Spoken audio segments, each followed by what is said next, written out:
रामकृष्ण. सर्वात प्रथम नवरात्र महोत्सवाच्या सर्वांना खूप खूप शुभेच्छा. नवरात्र महोत्सव प्रत्येक ठिकाणी मोठ्या थाटात साजरा केला जातो, परंतु नवरात्र महोत्सव साजरा करण्याबरोबर स्त्री शक्तीचाही सन्मान करायला शिका. कारण की तीच भगवती आहे, तीच अंबिका आहे, तीच भवानी आहे, तीच सरस्वती आहे. नारी शक्तीचा सन्मान करायला शिका. कारण की ज्या ठिकाणी नारी शक्तीचा सन्मान केला जातो त्या ठिकाणी देवता सुद्धा प्रसन्न होऊन येतात आणि ज्या ठिकाणी नारी शक्तीचा अपमान केला जातो त्या ठिकाणचे सर्व कार्य निष्फळ होतात. म्हणून नवरात्र महोत्सव साजरा करण्याबरोबरच नारी शक्तीचा सन्मान करायला शिका. जय भवानी, जय शिवराय. रामकृष्ण. रामकृष्ण. सर्वात प्रथम नवरात्र महोत्सवाच्या सर्वांना खूप खूप शुभेच्छा.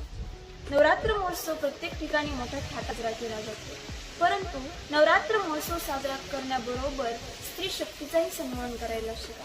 कारण की तीच भगवती आहे, तीच अंबिका आहे, तीच भवानी आहे, तीच सरस्वती आहे. नारी शक्तीचा सन्मान करायला शिका. कारण की ज्या ठिकाणी नारी शक्तीचा सन्मान केला जातो त्या ठिकाणी देवता सुद्धा प्रसन्न होऊन येतात आणि ज्या ठिकाणी नारी शक्तीचा अपमान केला जातो त्या ठिकाणचे सर्व कार्य निष्फळ होतात. म्हणून नवरात्र महोत्सव साजरा करण्याबरोबरच नारी शक्तीचा सन्मान करायला शिका. जय भवानी, जय शिवराय. रामकृष्ण.